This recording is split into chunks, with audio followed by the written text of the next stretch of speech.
Ya, puji Tuhan, selamat pagi, selamat berjumpa kembali dalam kasih Kristus. Shalom. Kita mengucap syukur kalau pagi hari ini kita ada di rumah Tuhan untuk beribadah, untuk memuji Tuhan, untuk mendengar pesan-pesan Tuhan bagi kita semua. Dan juga lebih dari itu kita akan menerima sakramen perjamuan kudus. Ya, mari saudara, saya undang untuk kita berdiri bersama-sama. Kita akan mulai ibadah kita dengan doa. Mari kita berdoa. Pertolongan pada kita dalam ibadah minggu yang kudus ini adalah datang daripada Tuhan yang telah menciptakan langit, bumi, dan segala isinya. Dia setia memelihara ciptaannya dan tidak pernah meninggalkan perbuatan tangannya dari selama-lamanya sampai selama-lamanya. Bapa kami dalam surga, kami ucap syukur Tuhan. Kalau pada pagi hari ini kami ada di rumah Tuhan, Engkau sudah memimpin hidup kami semua selama minggu ini. Kami ucap syukur Tuhan. Kalau pagi hari ini kami ada di rumah Tuhan dan kekuatan dan kesehatan dari Tuhan saja. Patut kami memuji Tuhan, patut kami menyembah Tuhan. Kami akan duduk dan tenang untuk mendengar pesan-pesan Tuhan bagi kami semua. Mari Tuhan, kuasa Roh Kudus yang akan mengurapi setiap hamba Tuhan, yang akan melayani Tuhan pada pagi hari ini. Hamba Tuhan yang tergabung di dalam Aser dan Kolektan, hamba Tuhan tergabung dalam pemusik dan WL Singer, hamba Tuhan tergabung dalam tim AVD, dan hamba Tuhan yang akan beritakan firman Allah. Mari Tuhan, urapi dengan urapan-Mu secara luar biasa, sehingga pelayanan kami semua itu boleh memperkenankan hati Tuhan dan menjadi berkat bagi jemaat Tuhan. Terima kasih Bapa. Kami serahkan seluruh ibadah ini ke dalam tangan Tuhan. Kami juga berdoa untuk saudara-saudara kami yang masih dalam perjalanan antara mereka Tuhan. Tibakan tempat ini, kumpulkan kami bersama. Berkati kami bersama-sama. Terima kasih Bapa. Dalam nama Tuhan Yesus Kristus kami sudah berdoa dan mengucap syukur. Mari semua yang mengasihi Tuhan, kita sama-sama katakan amin. Shalom jemaat Tuhan, boleh lambaikan tangan yang datang penuh dengan rasa ucapan syukur. Boleh lihat kanan kiri depan belakangnya dulu. Boleh kasih salam terbaik. Boleh sambil katakan kita punya Tuhan yang hebat, amin.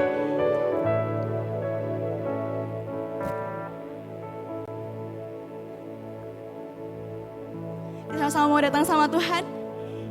Kita percaya kalau kita punya Allah yang hebat. Boleh sama-sama lambaikan tangan sekali lagi. Kita mau memuji Tuhan. Amin. Come on. Mari sama-sama bertepuk tangan.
Engkau dalam hidup kami, Yesus. Kami mau Engkau yang terutama dan utama dalam hidup kami. Engkau yang lebih tahu isi hati kami. Kami bawa hidup kami bawa persembahan kami.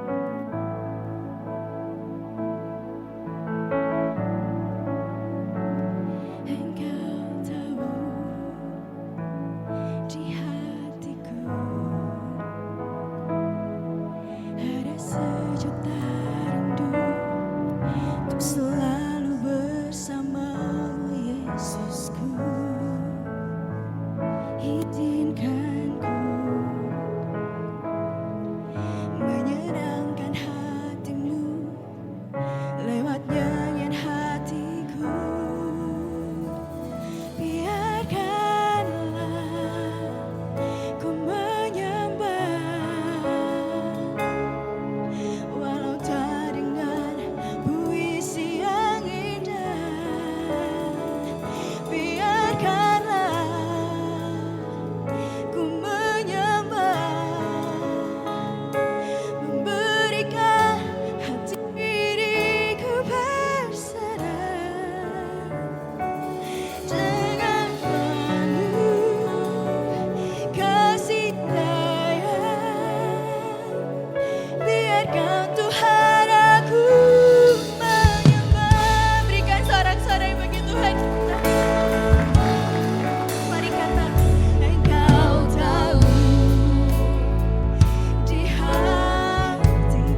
buat cintamu, buat pengorbananmu bagi hidup kami.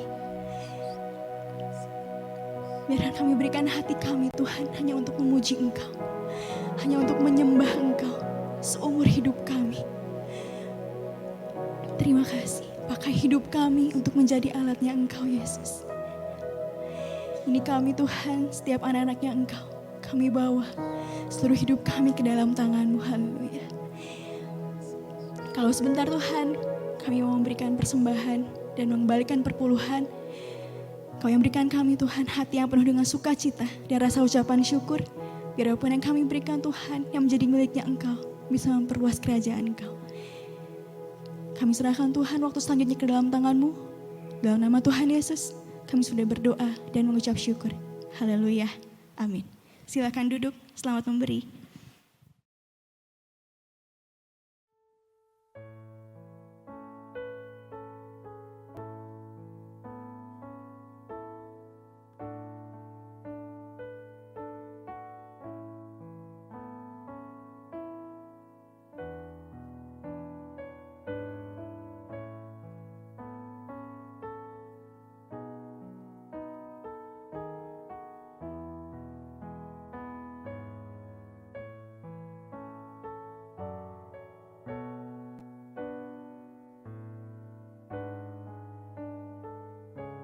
Shalom, salam sejahtera dan kasih Tuhan Yesus Kristus. Kita sudah diberkati melalui doa pujian penyembahan. Sekarang kita rindu untuk sama-sama kembali diberkati dan kita oleh firman Tuhan. Dan kita akan sama-sama merenungkan firman Tuhan pada pagi hari ini. Mari kita akan masuk dalam doa. Bapa Surgawi, Allah yang sangat baik, Allah yang kasih setianya tidak pernah berkesudahan dalam hidup kami. Kami mengucap syukur pada pagi ini, kami boleh hadir di rumah Tuhan dengan tubuh jiwa roh kami yang sehat. Kami sudah diberkati melalui doa, pujian, penyembahan. Dan kami mengucap syukur pada pagi ini pun kami boleh mengembalikan sebagian berkat yang Tuhan sudah anugerahkan kepada kami. Kami rindu pada pagi ini juga Tuhan kami akan merenungkan sebagian firman Tuhan. Hamba-Mu bukan apa-apa dan tidak bisa berbuat apa-apa, oleh sebab itu sembunyikan dia dalam kemuliaan Tuhan, layakan, kuduskan, urapi dia oleh kuat kuasa Roh Kudus, sehingga firman Tuhan boleh menjadi firman kebenaran, yang boleh menjadi berkat, menjadi rema, yang boleh kami lakukan dalam hidup kami sehari-hari. Terima kasih Tuhan, terpuji nama-Mu, dalam nama Tuhan Yesus Kristus kami sudah berdoa dan mengucap syukur. Amin. Saudara, pada pagi hari ini firman Tuhan adalah bagian terakhir dari perkataan atau ucapan Tuhan Yesus di bukit ya tentang berbahagia. Ditulis dalam Matius pasal 5 ayat 10 sampai dengan 12. Demikian firman Tuhan. Berbahagialah orang yang dianiaya oleh sebab kebenaran, karena merekalah yang empunya kerajaan sorga. Ayat 11, berbahagialah kamu jika karena aku kamu dicela dan dianiaya dan kepadamu difitnahkan segala yang jahat. Bersukacitalah dan bergembiralah karena upahmu besar di sorga. Sebab demikian juga telah dianiaya nabi-nabi yang sebelum kamu. Firman Tuhan pada pagi ini itu mengajak kepada kita, bahkan kalau kita perhatikan firman Tuhan pada pagi ini itu memberi perintah kepada kita orang percaya untuk belajar. Belajar apa?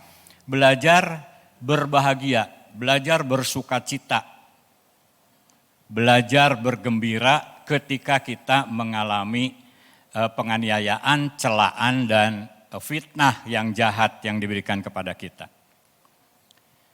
Mungkin kita bertanya, ya, karena beberapa kata bahagia minggu-minggu yang lalu yang sudah disampaikan oleh hamba-hamba Tuhan juga, semua hamba Tuhan mengatakan itu ada kontradiksinya, ya, ada bertolak belakangnya dengan pengertian yang biasa kita alami setiap hari. Kita mungkin pagi ini akan bertanya, bagaimana mungkin seorang yang teraniaya akan dapat berbahagia? Ya. Jadi kita secara manusia itu perintah ini atau perintah berbahagia ketika kita dianiaya karena kita melakukan kebenaran. Jadi perintah ini kedengarannya sangat aneh ya, kalau itu kita pikirkan secara akal manusia.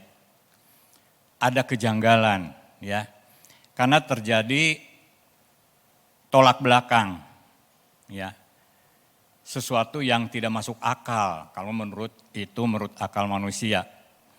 Karena pada umumnya ya ketika terjadi ya, dan ini sudah terbiasa. Jadi secara umum ketika kita itu mengalami aniaya, dicela, kita itu difitnah, ya itu akan spontan. Ya kita akan bereaksi, kita merasa ya mungkin merasa marah, merasa kecewa, merasa sedih. Bahkan mungkin secara spontan kita ingin membalas apa yang orang lain sudah perlakukan kepada kita. Ya kita tidak terima itu cara berpikir manusia. Tetapi pagi ini kita akan belajar dari sudut pandang cara berpikir dari firman Tuhan. Ya. Jadi di dalam bagian terakhir tentang kata dari rangkaian kata bahagia yang kita sudah pelajari selama hampir 2 bulan ini. Jadi secara tidak langsung ayat firman Tuhan yang pada pagi ini kita dengar, yaitu Tuhan Yesus ingin menyampaikan bahwa harga seorang percaya atau pengikut Tuhan Yesus itu adalah identik untuk siap mengalami aniaya, dicela, dan difitnah. Jadi kalau kita baca ini, berarti memang Tuhan Yesus itu memberi suatu nilai kehidupan buat kita, bahwa kita orang percaya, orang pengikut Kristus itu adalah harus siap untuk menerima penganiayaan, menerima celaan, atau menerima fitnahan. Ya. Dan ini sudah menjadi suatu gambaran, suatu fenomena kehidupan yang nyata bagi anak-anak Tuhan. Kita sudah sering dengar, kita sudah sering lihat ya berita-berita tentang kejadian ini. Atau mungkin kita menjadi saksi hidup, atau kita sendiri pernah mengalami. Ya. Saudara, ada satu istilah ya, itu yang mungkin sering didengar, yaitu istilah persekusi. Jadi orang percaya itu sering dipersekusi. Ya, sering dipersekusi oleh orang yang tidak percaya atau oleh orang yang anti kekristenan atau anti Yesus. Ya. Apa sih persekusi? Persekusi itu adalah tindakan menganiaya, menyakiti dan merugikan orang lain secara fisik, mental dan emosional. Ya.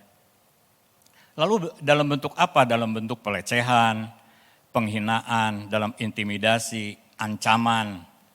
Ya, yang dilakukan bisa dilakukan oleh individu kepada individu yang lain, atau bisa juga dilakukan itu secara kelompok dan secara sistematis. Ya, seperti baru 10 hari yang lalu itu ada berita pada tanggal 13 Maret 2025 itu terjadi pembantaian orang-orang percaya di Kongo. Sebanyak 70 orang. Mereka dicelurit, mereka ditusuk, mereka dipalu kepalanya. Ya. Dan berita-berita seperti ini mungkin kita sering dengar. Lalu kalau kita di sini mungkin tidak separah itu di Indonesia. Tapi kita sering mendengar misalnya untuk izin mendirikan bangunan gereja begitu sulit. Ya. Dan tidak diterima untuk kehadiran sebuah gereja. Atau mungkin ketika ada ibadah, lalu ibadah itu dibubarkan misalnya, dan sebagainya. Itu persekusi. Ya.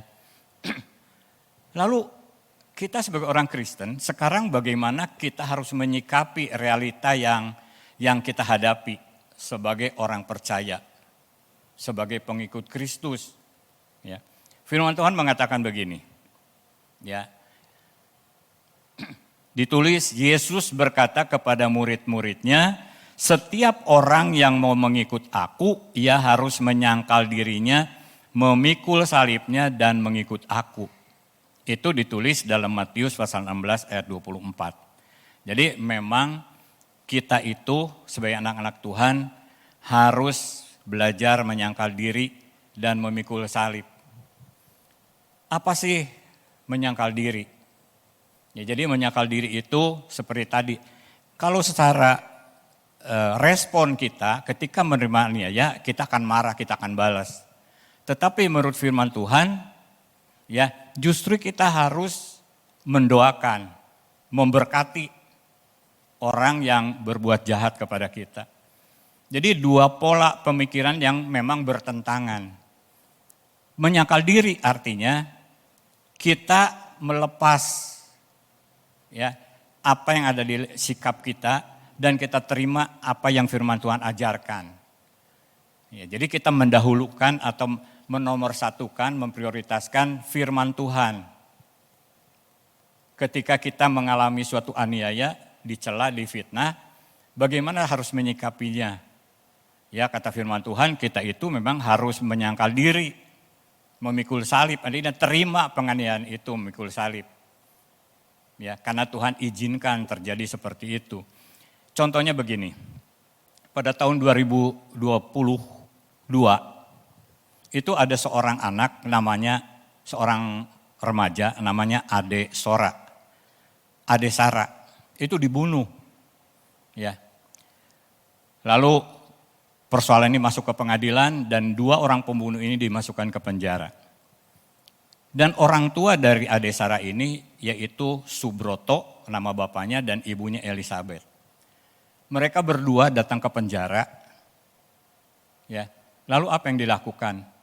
Mereka mengampuni, mengatakan kami mengampuni Anda. Ya, kami mengasihi Anda dan kami mau berdoa buat Anda. Ya. Nah, itu artinya menyangkal diri. Mungkin kalau menurut kemanusiaan, betapa keselnya, betapa sakit hatinya, betapa ingin membalasnya. Tetapi firman Tuhan mengajarkan untuk mengasihi sesama.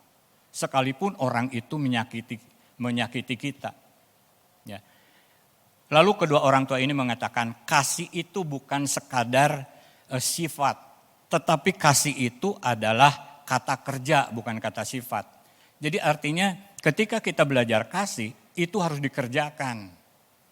Ya. Memang kalau kita jadi Pak Subroto atau Ibu Elizabeth, sulit untuk bisa melakukan. Tetapi pada pagi hari ini kita diajar untuk belajar melakukan. Ya. Ketika Tuhan Yesus disalibkan, dianiaya, lalu Tuhan Yesus dihina, direndahkan, dinista bahkan. Ya, Tuhan Yesus mengatakan, ya memang secara manusia sebelumnya Tuhan Yesus berdoa, Tuhan kalau bisa cawan ini, aniaya ini, ya, atau persekusi ini, kalau bisa dilepaskan. Ya, aku tidak masuk di dalam cawan Tuhan ini. Tetapi di dalam segala hal, biarlah kehendak-Mu yang jadi. Itu namanya penyangkalan diri dan siap memikul salib. Lalu Tuhan Yesus mengatakan, Tuhan ampuni mereka karena mereka tidak tahu apa yang mereka lakukan. Jadi itu belajar menyangkal diri dan memikul salib seperti itu.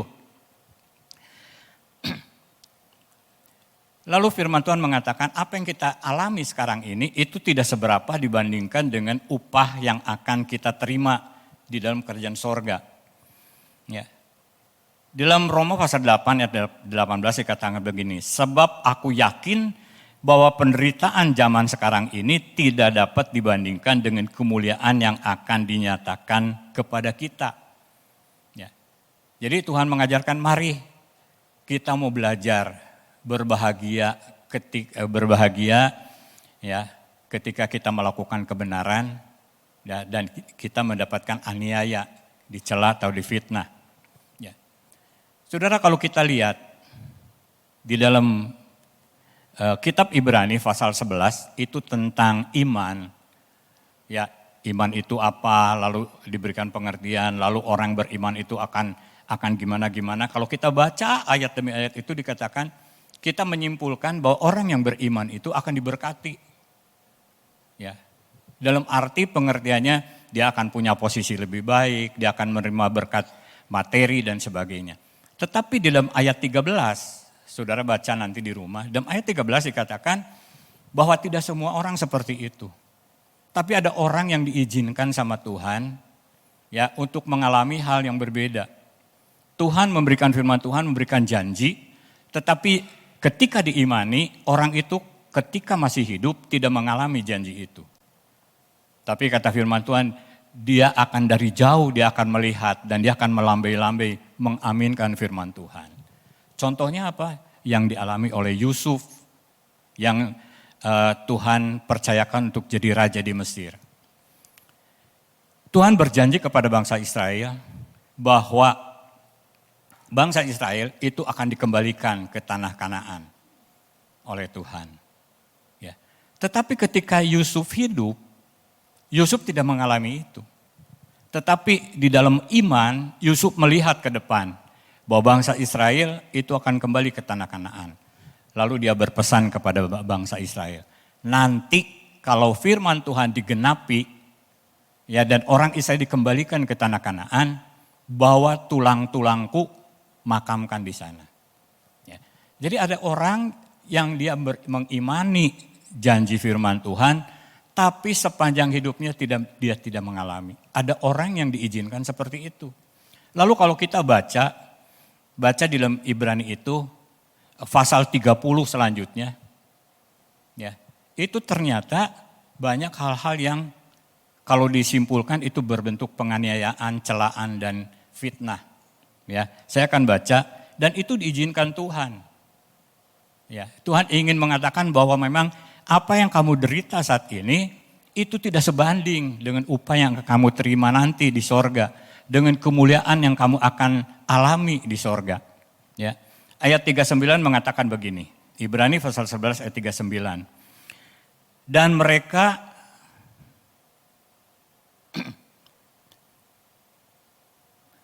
semua tidak memperoleh apa yang dijanjikan itu, sekalipun iman mereka telah memberikan kepada mereka suatu kesaksian yang baik. Jadi secara iman mereka berlaku baik, mereka mengikuti firman Tuhan, tetapi firman Tuhan itu dikatakan mereka tidak pada saat itu tidak menerima apa yang dijanjikan Tuhan. Lalu ayat 40 bagian A-nya dikatakan, sebab Allah telah menyediakan sesuatu yang lebih baik bagi kita. Jadi artinya bahwa ada orang-orang percaya, beriman, hidup di dalam kebenaran, tetapi dia tidak mengalami janji firman Tuhan ketika dia masih hidup. Tetapi kata Tuhan berbahagia, Tuhan tidak pernah melupakan itu. Tuhan menghargai pengorbanan yang diberikan. Nanti ada upah dalam kehidupan yang akan datang. Ya. Lalu kita baca di dalam Yohanes pasal 15 ayat 18 sampai 20, tapi saya akan lewati ayat 19. Nah, dikatakan begini. Jikalau dunia ini membenci kamu, ingatlah bahwa ia telah lebih dahulu membenci aku daripada kamu. Ini Tuhan Yesus mengatakan seperti itu. Jadi kalau dunia ini membenci kamu, persekusi kamu, ingatlah bahwa ia terlebih dahulu membenci aku, kata Tuhan Yesus, daripada kamu. Jadi sebelum kita dianiaya, kita dicela, kita difitnah, Tuhan Yesus sudah menerima perlakuan seperti itu. Lalu ayat 20-nya begini, ingatlah apa yang telah kukatakan kepadamu, seorang hamba tidaklah lebih tinggi daripada tuannya. Jikalau mereka telah menganiaya aku, mereka juga akan menganiaya kamu.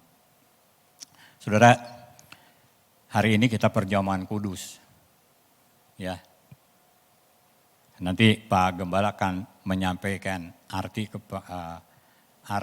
sebelum kita ambil perjamuan kudus, biasanya beliau akan menjelaskan apa sih perjamuan kudus. Ya, di sini dikatakan Tuhan Yesus sudah menderita. buat kita sebelum kita menderita. Tuhan Yesus sudah dianiaya sebelum kita dianiaya. Ya. Jadi kita sebagai pengikut Tuhan layaklah kita untuk meneladani, untuk menerima sesuatu yang Tuhan Yesus sudah alami sebelum kita. Dia memberikan keteladanan yang baik. Ya, kita lihat Tuhan Yesus mengalami aniaya sebelum disalibkan, lalu disiksa, ya, tubuhnya dihancurkan, dicemeti, darahnya dicurahkan, ya, dan disalibkan. Bahkan disalibkan mati buat kita. Tapi kita tahu bahwa Tuhan Yesus sudah bangkit, kita punya Allah yang hidup. Lalu apa? Itu tadi adalah persekusi fisik. Tapi ada persekusi yang lebih sebetulnya menyakitkan. Yaitu Tuhan Yesus dihina, direndahkan, dan dinista. Contohnya apa? Tuhan Yesus dimahkotai duri. Itu kan artinya dipermainkan, ya, direndahkan, dihina, dimahkotai duri. Lalu mereka menyembah sebagai raja orang Yahudi dan sebagainya. Lalu diludahi, ditampar, dipukul. Lalu diberi minum anggur asam. Dan di dalam firman Tuhan dikatakan itu dikasihkan melalui pakai buluh atau bambu atau kayu, batang kayu yang itu ada ujungnya tuh dikasih kayak serabut. Ya. Dan itu tuh untuk apa? Ya. Biasanya, ya maaf ya, itu alat itu, ya disebut itu tuh hisop, ada hisop di situ ya. Itu tuh biasanya untuk alat cebok. Jadi kalau orang-orang Israel pada zaman itu, kalau sudah buang BAB, itu ambil buluh itu yang sudah ada serabutnya, dicelup ke air anggur asam, lalu dipakai cebok. Ya. Jadi ketika Tuhan Yesus diberi itu adalah penistaan yang luar biasa. Ya. Saudara, kalau misalnya gini, saudara datang ke rumah saya, lalu saudara mengatakan, Pak Rusandi ada jus enggak? Oh ada, mau jus apa? Jus alpukat, melon apa? Lalu kata saya ada. Lalu saya datang, menyuguhkan jus itu pakai pispot misalnya. Saudara merasa terhina enggak? Saya bilang ini pispotnya baru beli, belum pernah dipakai misalnya. Ya. Sekalipun seperti itu penghinaan yang luar biasa. Ya mungkin alat hisop itu belum pernah dipakai, ya, tetapi itu adalah suatu simbol penghinaan yang luar biasa yang Tuhan Yesus sudah terima. Ya. Jadi kita lihat persekusi, aniaya yang sudah diterima Tuhan Yesus itu secara fisik juga hal-hal seperti itu Tuhan Yesus alami. Hal penganiayaan yang luar biasa. Jadi adalah kenyataan, kalau kita baca ayat-ayat tadi, jadi adalah kenyataan yang dihadapi ketika kita memutuskan untuk menjadi orang percaya kepada Yesus, yaitu Sang Kebenaran. Ya.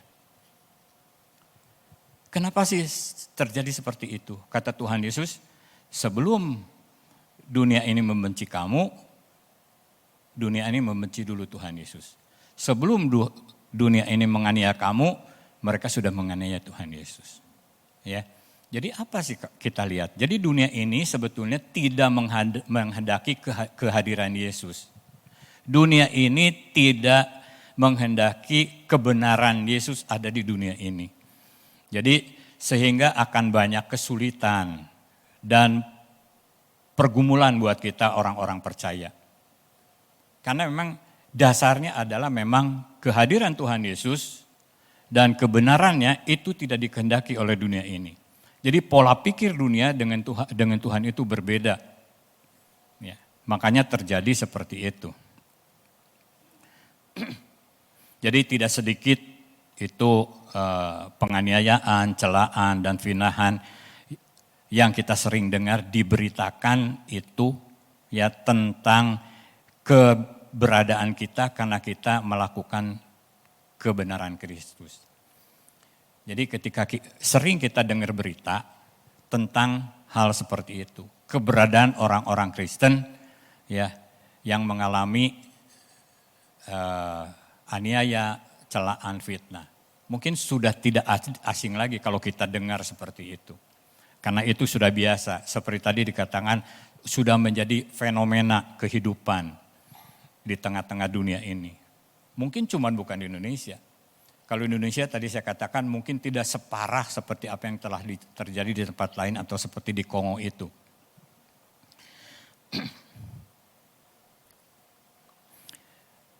Jadi ini mengajar kepada kita, mengingatkan kepada kita seperti ini. Jadi kita harus tahu ya, jika kita bersekutu dengan dunia berarti itu menolak kehadiran Tuhan Yesus di dalam hidup kita.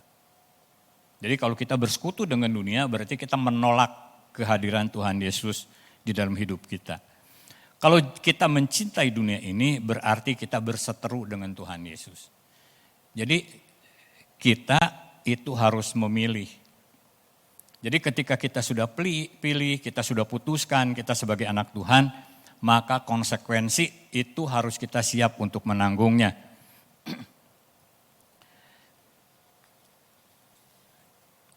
Dan karena seperti itu, maka kita harus belajar untuk tidak berkompromi dengan dunia ini. Karena memang bertolak belakang antara kebenaran Tuhan Yesus dan dengan pengajaran dunia.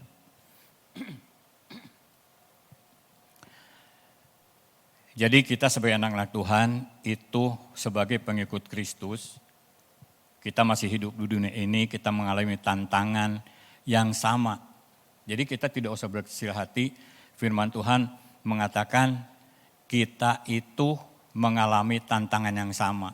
Seperti tadi dikatakan ayat yang kita baca, bahkan nabi-nabi sebelum kita pun mengalami pengalaman yang sama. Artinya aniaya, celaan dan fitnahan. Ya. Dan dikatakan jangan kompromi, kita jangan kompromi. Ya. Kita jangan kompromi, artinya dikatakan kita jangan menjadi serupa dengan dunia. Ya.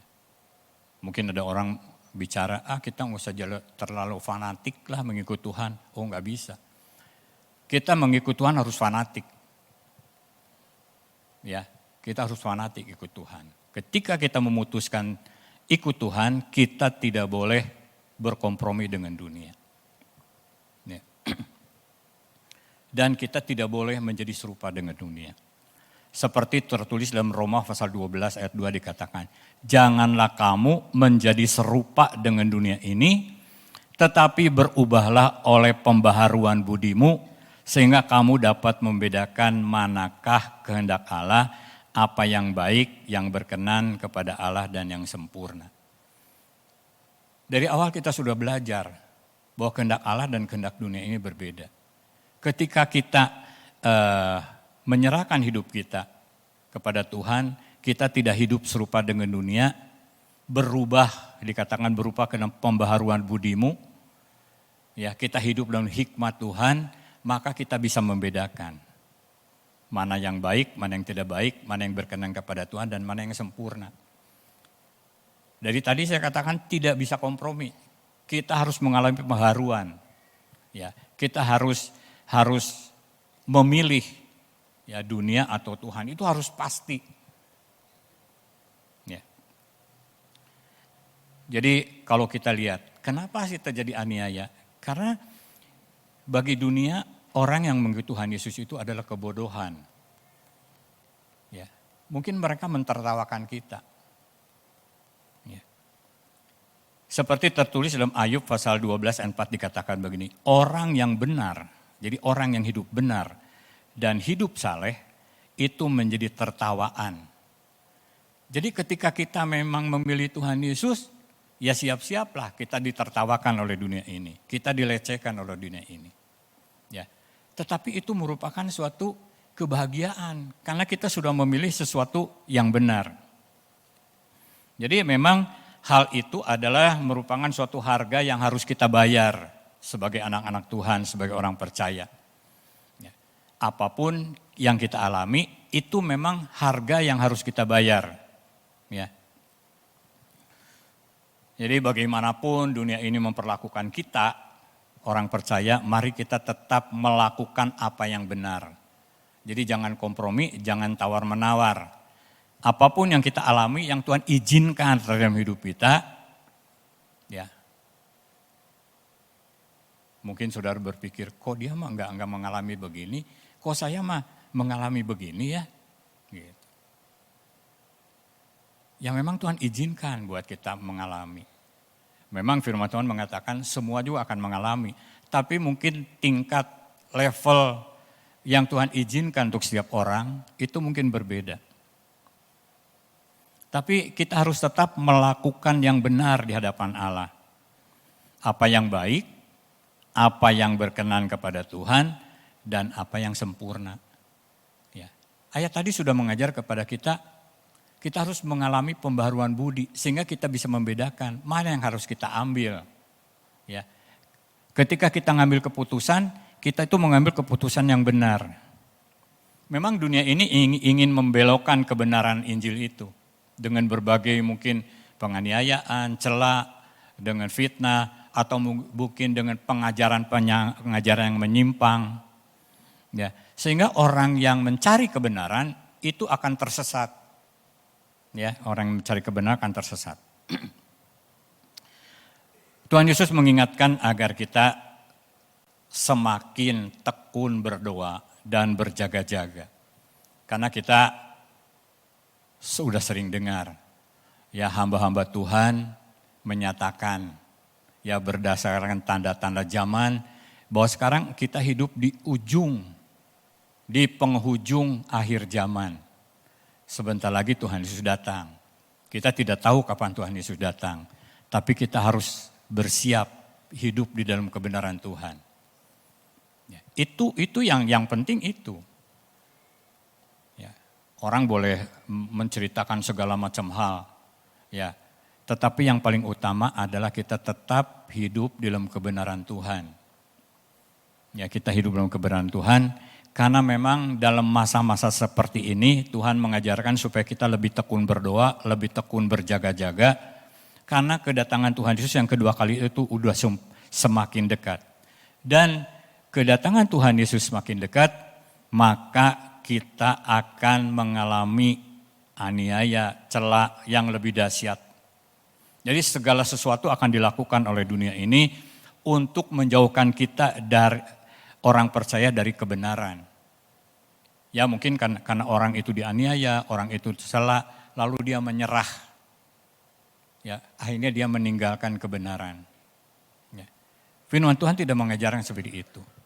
Firman Tuhan mengajarkan kepada kita supaya kita itu lebih setia mengiring Tuhan, melakukan kebenaran, berdoa dan berjaga-jaga. Dan kita harus pastikan berbahagialah orang yang hidup dianiaya karena melakukan kebenaran. Jadi kita harus yakin bahwa kita dianiaya itu atau kita dicela, kita difitnah bukan melakukan kesalahan, bukan karena pelanggaran, bukan karena ketidaktaatan. Kalau memang kita itu melakukan kesalahan, pelanggaran, ketidaktaatan, ya itu sudah sewajarnya. Kita akan mendapat hukuman. Tetapi kita harus yakin bahwa kita orang percaya sudah memilih yang benar dan melakukan yang benar. Sekalipun kita dianiaya itu karena melakukan kebenaran, ya. Karena kita sudah berada di jalan kebenaran dan melakukan kebenaran. Ya, di dalam slide itu ditulis orang yang sudah berada di dalam jalan kebenaran, yaitu mereka dianiaya, dicela dan difitnah supaya mereka menyerah dan berbalik dari jalan kebenaran. Jadi kita harus hati-hati. Ya, aniaya itu akan lebih dahsyat menjelang hari kedatangan Tuhan. Jadi artinya bukan menakut-nakuti, tapi mari kita akan siap. Ya.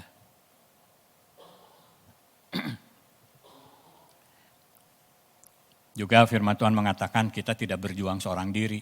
Semua orang mengalami yang sama, bahkan nabi-nabi sebelum kita pun mengalami hal yang sama. Tuhan izinkan.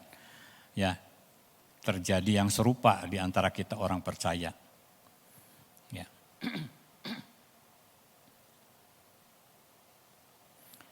Firman Tuhan mengajarkan tadi kita harus menyangkal diri, kita harus memikul salib. Dan di sini kita juga diajarkan oleh Tuhan untuk tetap kuat di dalam Kristus karena upah yang besar sudah menanti kita. Kemuliaan yang besar Tuhan sudah siapkan bagi kita. Seperti tertulis dalam Efesus pasal 6 ayat 10 dikatakan begini. Akhirnya hendaklah kamu kuat di dalam Tuhan, di dalam kekuatan kuasanya. Jadi kita harus kuat di dalam Tuhan, ya di dalam kekuatan kuasanya. Mungkin dengan kekuatan kita akan menyerah.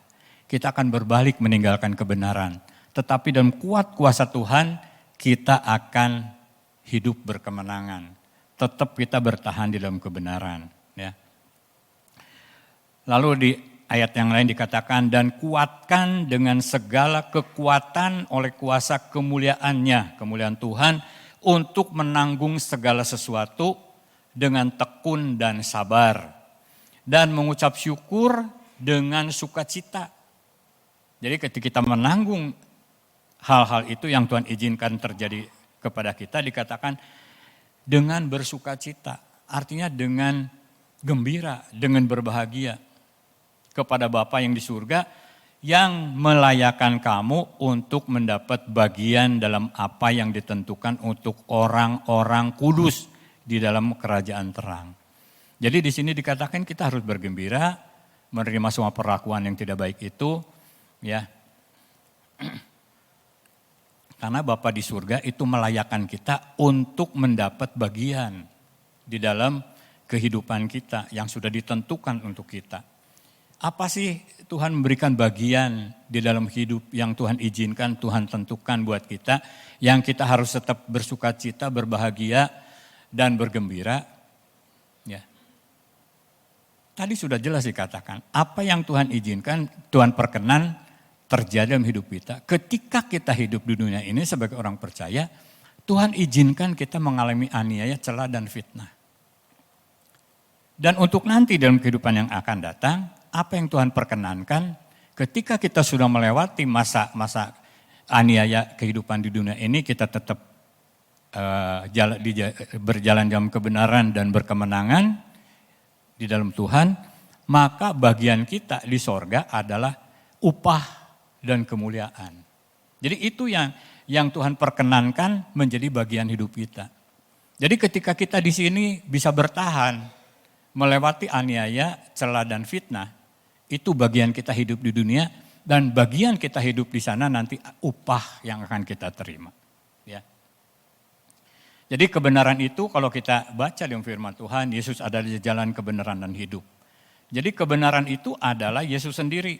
Maka hidup dalam kebenaran adalah hidup di dalam Yesus. Hidup dalam Kristus. Sehingga teraniaya karena kebenaran adalah teraniaya karena kesetiaan kita melakukan kebenaran. Ya. Jadi ketika kita setia, ketika kita melakukan kebenaran, ya kita itu artinya setia melakukan kehendak Tuhan Yesus, kehendak firman Tuhan. Jadi itulah yang harus kita syukuri melalui aniaya, celah, tantangan, dan sebagainya, pergumulan yang kita lewati, dan kita tetap menang. Ya tetap kita tidak beranjak dari jalan kebenaran. Ya dalam kondisi demikian orang percaya itu hendaknya bersukacita. Ya, bergembira dan berbahagia. Sebab kita sudah dapat bertahan melewati masa-masa penganiayaan, celah dan fitnah itu. Ya, kita bisa tetap hidup di dalam kebenaran. Itu yang harus kita syukuri dan itu yang menjadi kebahagiaan kita. Ya, kita menjalani dunia ini dan sampai akhir hidup kita sudah tetap bertahan dalam Tuhan. Ya, di dalam ibadah penghiburan atau mungkin peti pemberangkatan, sering ayat itu dikatakan. Ya, Paulus mengatakan bersyukur dia sudah mencapai garis akhir. Bersyukur dia sudah mempertahankan iman. Ya, artinya memang buat kita itu harus bertahan sampai akhir. Kita sudah menyelesaikan pertandingan iman yang baik sampai garis akhir. dan kita mempertahankan iman. Ya. Orang yang seperti itu kita itu berbahagia di hadapan Tuhan. Ya, kata Tuhan, berbahagialah orang yang melakukan kebenaran, ya, karena mereka itu ada yang mempunyai kerajaan sorga. Dan itu yang Tuhan perkenan untuk kita alami. Jadi kita mengalami yang Tuhan izinkan, kata Tuhan semua juga kita mengalami, Tuhan izinkan. Ya, Tuhan Yesus sudah mengalami itu. Dihina, direndahkan, tidak diterima di dunia ini, Tuhan Yesus dianiaya. Dan kita sebagai murid-muridnya, kita juga layak untuk menerima seperti itu. Dan merupakan bagian hidup kita sebagai orang percaya, kita itu dianiaya, kita itu dicela, dan kita tetap berbahagia. Tuhan memberkati kita. Mari kita berdoa. Bapa Surgawi, kami mengucap syukur, Engkau sungguh baik, Engkau sangat baik. Kami mengucap syukur, kami boleh berbahagia, boleh bersukacita, boleh bergembira. Ketika kami boleh bertahan melalui bagian hidup kami yang Tuhan izinkan terjadi dalam hidup kami. Selama kami di dunia, Tuhan izinkan aniaya, cela, dan fitnah itu kami alami. Dan kami tahu ada bagian kami setelah itu dalam kehidupan yang akan datang. Yaitu upah dan kemuliaan Tuhan yang kami akan terima dari kekal sampai kekal dalam Yesus Kristus. Amin. Saya kembalikan kepada Bapak Gembala. Ya, baik saudara, kita akan lanjutkan dengan perjamuan kudus. Saya yakin kita semua sudah mempersiapkan diri sebaik-baiknya untuk menerima sakramen perjamuan kudus pada pagi hari ini. Ya, kita tahu bersama bahwa perjamuan kudus adalah satu hal yang selalu mengingatkan kita bagaimana besar kasih karunia Tuhan, anugerah Tuhan dalam kehidupan kita semua. Kita bisa mendapat keselamatan, dan keselamatan yang kita terima adalah sesuatu yang pasti. Sering saya katakan itu. Keselamatan yang dipunyai oleh orang-orang yang beriman adalah sesuatu yang pasti. Bukan mudah-mudahan, bukan semoga selamat, semoga diterima di sisi Tuhan, oh tidak, saudara. Keselamatan yang kita punya adalah satu kepastian dalam Tuhan. Karena itu adalah kata-kata firman Tuhan untuk kita semua. Jadi pada pagi hari ini sebelum kita menerima perjamuan kudus, roti dan anggur, saya akan bacakan firman Tuhan untuk kita semua. Sebab apa yang telah kutuliskan kepadamu, telah kuterima dari Tuhan, yaitu bahwa Tuhan Yesus pada malam waktu ia diserahkan mengambil roti. Dan sesudah itu ia mengucap syukur, ia memecah-mecahkannya dan berkata, inilah tubuhku yang diserahkan bagi kamu. Perbuatlah ini menjadi peringatan akan aku. Demikian juga ia mengambil cawan sesudah makan lalu berkata, cawan ini adalah perjanjian baru yang dimeteraikan oleh darahku. Perbuatlah ini setiap kali kamu meminumnya menjadi peringatan akan aku. Sebab setiap kali kamu makan roti ini dan minum cawan ini, kamu memberitakan kematian Tuhan sampai ia datang. Jadi barang siapa dengan cara yang tidak layak makan roti atau minum cawan Tuhan, ia berdosa terhadap tubuh dan darah Tuhan. Karena itu hendaklah tiap-tiap orang menguji dirinya sendiri, dan baru sesudah itu ia makan roti dan minum dari cawan itu. Karena barang siapa makan dan minum tanpa mengakui tubuh Tuhan, ia mendatangkan hukuman atas dirinya. Sebab itu banyak di antara kamu yang lemah dan sakit, dan tidak sedikit yang meninggal. Kalau kita menguji diri kita sendiri, hukuman tidak menimpa kita.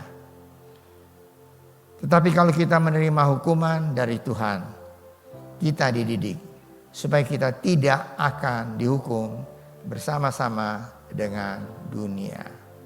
Saudara-saudara, tadi ada satu ayat yang berkata, yang menulis demikian. Karena barang siapa makan dan minum tanpa mengakui tubuh Tuhan, ia mendatangkan hukuman atas dirinya. Jadi yang kita terima itu bukan berkat, tetapi hukuman. Siapa mereka itu? Adalah orang-orang yang makan dan minum perjamuan kudus tanpa mengakui tubuh Tuhan. Bagaimana tanpa mengakui tubuh Tuhan itu? Artinya hal-hal yang mungkin kita menganggap hal ini satu hal yang biasa, sesuatu yang rutin kita makan dan minum, perjamuan kudus.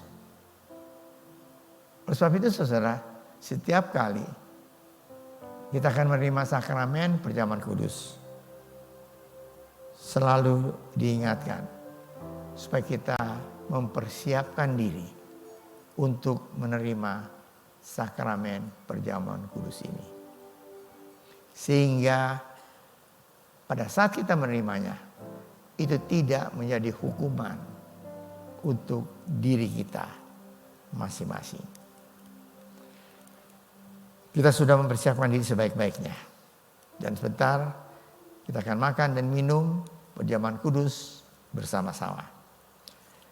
Mari saudara, saya undang untuk kita berdiri bersama-sama. Kita akan menyanyikan satu kor, yaitu Tuhan Yesus Kau.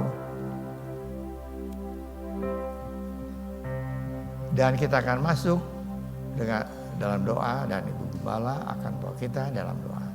Tuhan Yesus Kau dengan cintanya mati karena dosaku,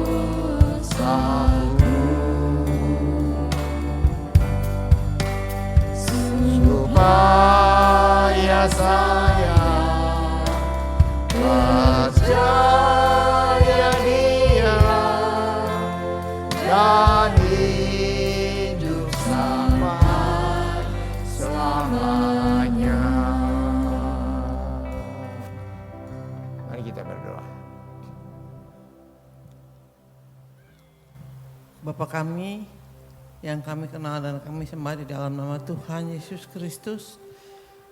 Pagi hari ini Tuhan, kami mengucap syukur karena Engkau sudah memanggil kami untuk datang di meja perjamuan Tuhan, untuk menerima roti sebagai lambang tubuh Tuhan yang dihancurkan, dan minum anggur sebagai darah Tuhan yang sudah dicurahkan di atas kayu salib untuk membebaskan kami dari segala hukuman dosa. Terima kasih Tuhan. Karena itu kami mengaku segala dosa kami mengaku segala kejahatan kami.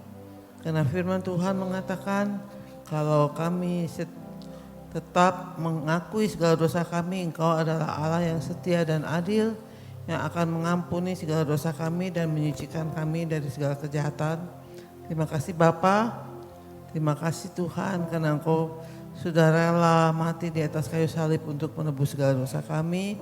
Kami serahkan kelanjutan perjamuan kudus pada pagi hari ini ke dalam tangan Tuhan. Dalam nama Tuhan Yesus kami sudah berdoa. Amin. Mari saudara, kita angkat roti yang ada di tangan kanan saudara, lebih tinggi dari hidup saudara. Roti adalah lambang dari tubuh Tuhan Yesus yang dipecah-pecahkan untuk kita. Tubuh Tuhan Yesus hancur di kayu salib. Ia menderita, ia dicemeti, dipukul, diludahi.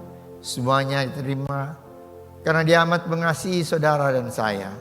Yesus yang tidak mengenal dosa telah dibuatnya menjadi dosa karena kita, supaya di dalam Tuhan Yesus kita dibenarkan oleh Allah, kita diselamatkan dan memperoleh hidup yang kekal.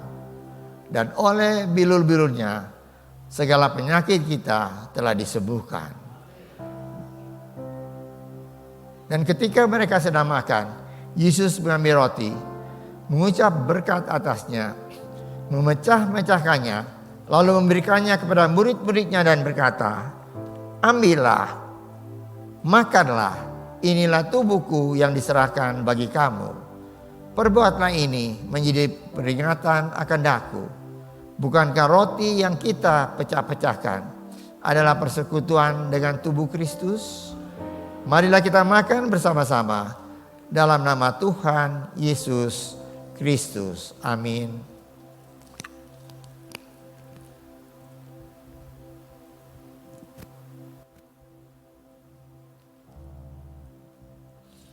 Salibnya, salibnya, selamanya mulia. Dosaku disucikan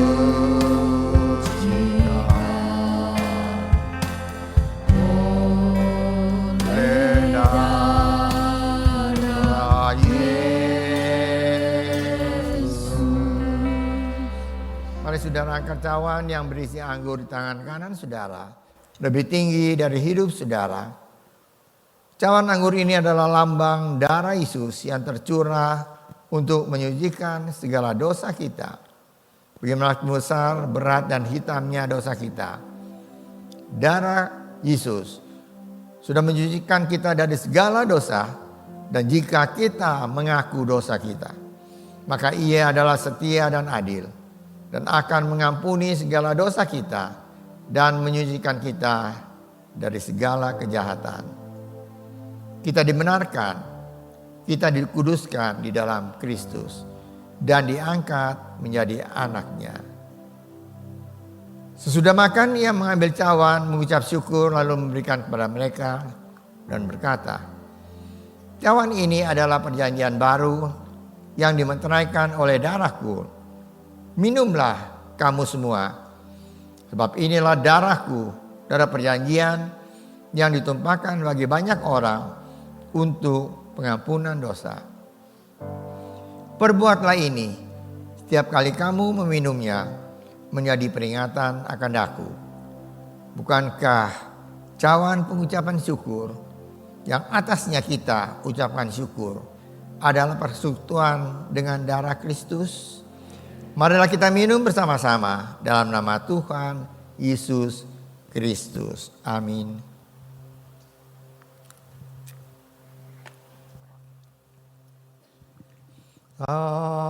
Salibnya, salibnya, selamanya mulia.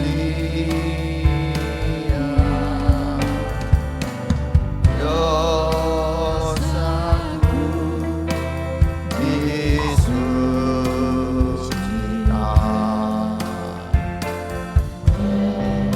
oleh darah Yesus.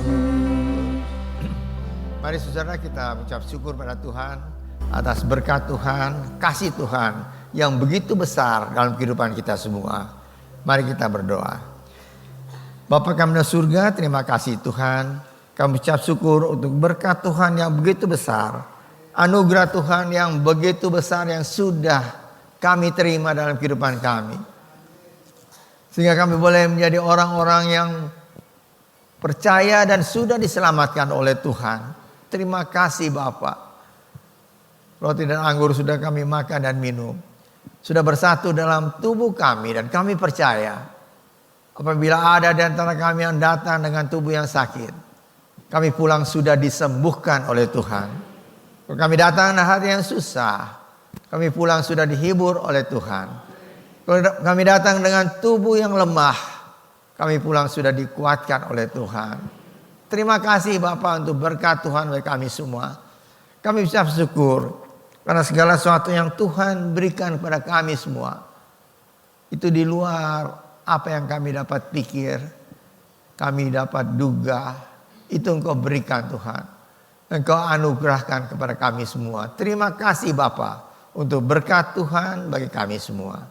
kami ucap syukur dan kami sudah alaskan doa kami ini dalam nama Tuhan Yesus Kristus. Haleluya. Amin. Silakan duduk saudara.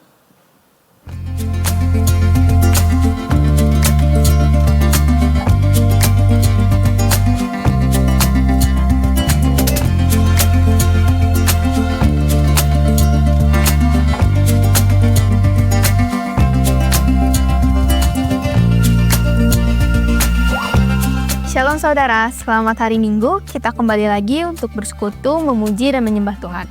Buat Anda yang baru pertama kali hadir, selamat datang dan selamat beribadah.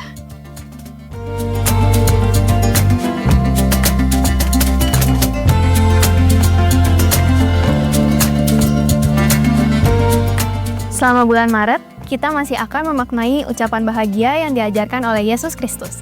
Hadiri ibadah setiap minggunya untuk mendapatkan seri ini secara utuh.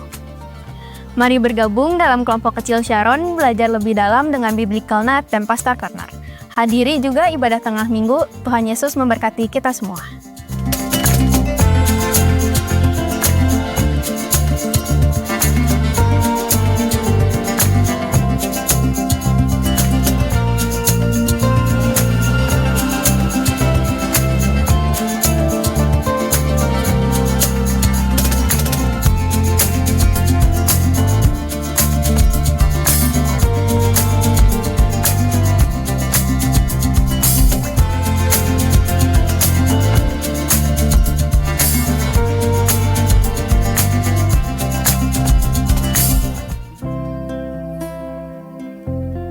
Matius 19 ayat 14. Biarkanlah anak-anak itu, janganlah menghalang-halangi mereka datang kepadaku. Sebab orang-orang yang seperti itulah yang punya kerajaan sorga. Tugas yang sangat penting untuk membawa setiap anak-anak mengenal Kristus. Mengenalkan satu-satunya pribadi, jalan kebenaran dan hidup. Menjadikan firman Tuhan dasar prinsip kehidupan mereka dari semenjak kecil. Bergabunglah dalam pelayanan untuk generasi yang akan datang. Saat ini, Victory Kids membuka kesempatan untuk saudara untuk dapat ikut melayani.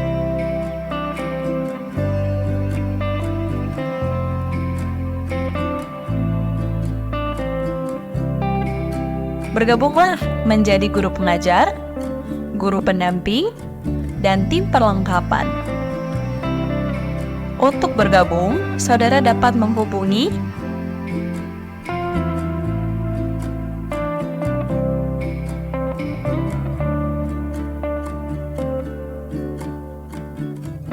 Mari kita sama-sama membawa setiap anak-anak generasi masa depan kepada Kristus.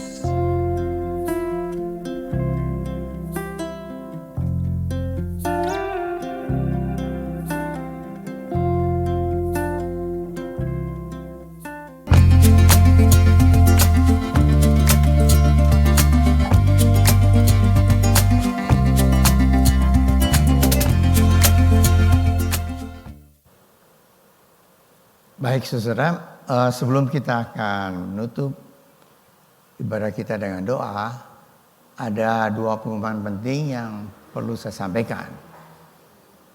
Pertama, saudara, kita mulai mungkin KU1 kita tidak banyak merasa bahwa di depan kita Jalan Dewi Sartika crowded, penuh pada saat kita pulang. Tapi KU2 yang mulai ibadahnya 9:30 dan pulangnya jam 11, itu saudara mendapat sedikit atau mungkin banyak kesulitan untuk parkir mobil, parkir kendaraan. Karena di depan itu penuh dengan kendaraan. Oleh sebab itu, untuk minggu depan, kebaktian KU2 yang setengah 10 sehingga jam 11 itu akan digabung bersama-sama dengan KU1. Jadi KU2 itu kebaktiannya akan bersama-sama dengan kebaktian KU1, yaitu jam 7 sehingga selesai. Jam 7 pagi kita akan bersama-sama bergabung untuk beribadah bersama-sama. Dan yang kedua, saudara, minggu depan kami berdua akan cuti karena liburan, jadi tidak bersama-sama beribadah dengan saudara. Ya, mohon bantu dalam doa dimanapun kami berada, supaya Tuhan sendiri akan tolong sehingga kami bisa menikmati liburan dengan berkat Tuhan. Mari saudara, kita akan tutup ibadah kita dengan doa. Saya undang untuk kita berdiri bersama, kita akan masuk dalam doa. Mari kita berdoa. Bapa kami dalam surga, terima kasih Tuhan untuk berkat Tuhan bagi kami semua. Terima kasih Tuhan, Kau sudah memimpin seluruh ibadah kami dari awal sampai selesai dengan berkat Tuhan. Kami sudah memuji Tuhan, kami sudah menyembah Tuhan, kami sudah mendengar firman Tuhan. Juga Tuhan, kami sudah menerima sakramen perjamuan kudus. Terima kasih Tuhan untuk berkat Tuhan bagi kami semua. Kami berdoa Tuhan, supaya apa yang Tuhan sudah lakukan bagi kami semua, kasih Tuhan yang begitu besar, kami boleh Tuhan senantiasa mengucap syukur. Kami boleh membawa lebih hari lebih mengasihi Tuhan dan lebih setia dalam berbakti dan juga melayani Tuhan. Terima kasih Bapa. Kami tak berdoa untuk pemerintah kami, Engkau silakan tolong, terutama Tuhan dalam minggu ini Tuhan. Bagian keamanan yang akan menjaga arus mudik dan sebagainya, kiranya Tuhan tolong sehingga tidak terjadi apa-apa. Mari Tuhan, Engkau sediakan tolong kami semua. Kami berdoa juga untuk saudara-saudara kami yang mungkin akan berlibur dalam masa liburan ini. Tuhan juga tolong dimanapun mereka berada, lindungi dari mara bahaya, menikmati liburan dengan berkat Tuhan, kembali ke Bandung dengan berkat Tuhan. Terima kasih Tuhan. Kami juga berdoa untuk saudara yang sudah memberikan persembahan dan mengembalikan perpuluhan yang Tuhan punya. Ajar pada kami itu selalu memberikan yang terbaik, karena Tuhan sudah memberikan yang terbaik bagi kami, yaitu keselamatan dan hidup yang kekal. Terima kasih Bapa. Kami akan masuk dalam minggu yang baru, berjalan bersama dengan Tuhan. Kami percaya Engkau tidak meninggalkan kami semua, tapi Engkau menyertai hidup kami semua dimanapun kami berada. Percaya Tuhan sudah mendengar doa kami dan ucapan syukur kami ini, yang kami naikkan dalam nama Tuhan Yesus Kristus, yang menjadi juru selamat kami yang hidup. Saudara yang dikasih oleh Tuhan, angkatlah tangan saudara untuk menerima berkat Allah. Arahkan hati saudara kepada Tuhan dan hadirat-Nya. Maka berkat Allah memenuhi hidup saudara. Berkat Allah memenuhi keluarga saudara.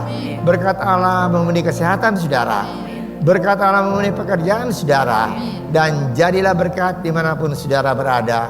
Saudara terimalah berkat dari Allah Bapa, kasih karunia dan damai sejahtera dari Tuhan Yesus Kristus, dan persekutuan Allah Roh Kudus menyertai saudara sekalian mulai hari ini sehingga Maranatha, Tuhan Yesus datang kembali. Amin. Bapa, terima kasih. Bapa, terima kasih. Bapa di dalam surga,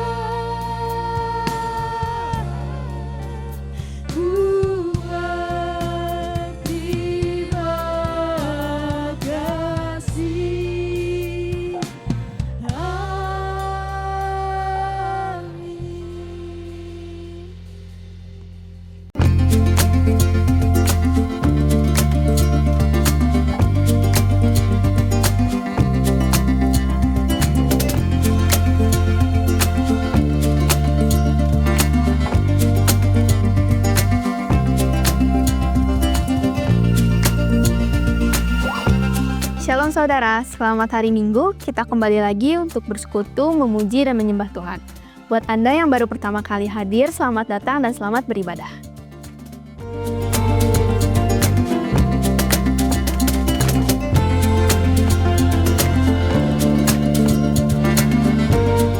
Selama bulan Maret, kita masih akan memaknai ucapan bahagia yang diajarkan oleh Yesus Kristus. Hadiri ibadah setiap minggunya untuk mendapatkan seri ini secara utuh.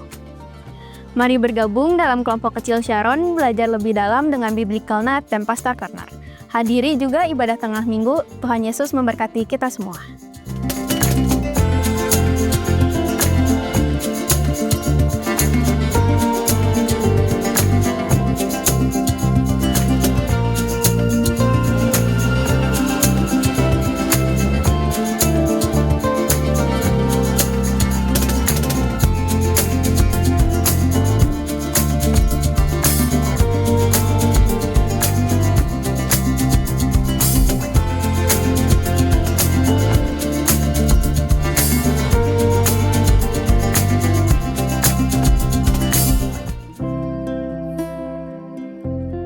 Matius 19 ayat 14. Biarkanlah anak-anak itu, janganlah menghalang-halangi mereka datang kepadaku. Sebab orang-orang yang seperti itulah yang punya kerajaan sorga. Tugas yang sangat penting untuk membawa setiap anak-anak mengenal Kristus. Mengenalkan satu-satunya pribadi, jalan kebenaran dan hidup. Menjadikan firman Tuhan dasar prinsip kehidupan mereka dari semenjak kecil. Bergabunglah dalam pelayanan untuk generasi yang akan datang. Saat ini, Victory Kids membuka kesempatan untuk saudara untuk dapat ikut melayani.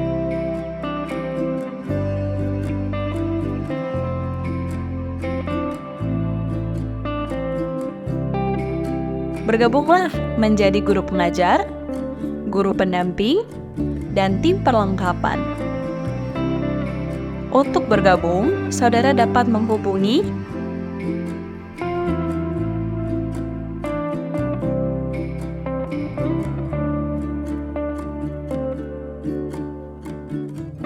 Mari kita sama-sama membawa setiap anak-anak generasi masa depan kepada Kristus.